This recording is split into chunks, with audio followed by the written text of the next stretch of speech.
I think maybe there's 5 different elements you want to consider whenever you are creating a product survey.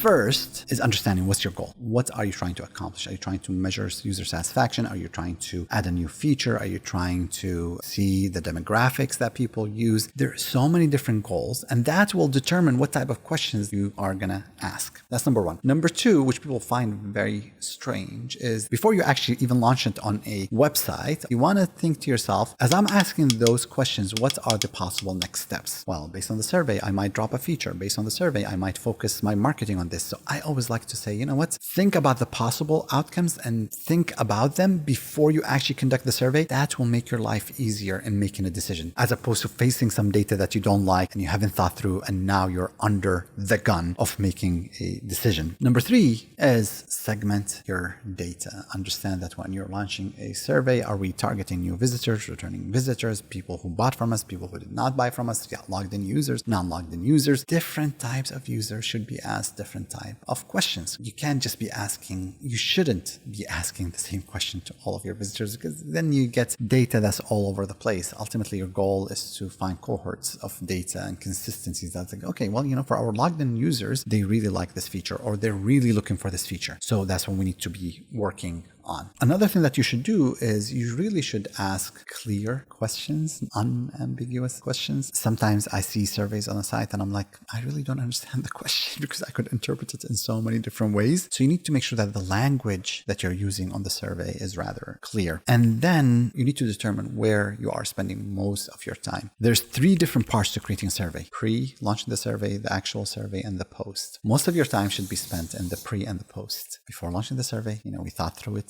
completely. Post launching the survey, we're doing the analysis. During the survey, creating the survey, that's the easy part. Anybody can create a survey within an hour, if not even less. You sign up for software, you launch it on your website, and you're up and running. It's the pre-analysis, the post-analysis, that's the hard part of creating a survey.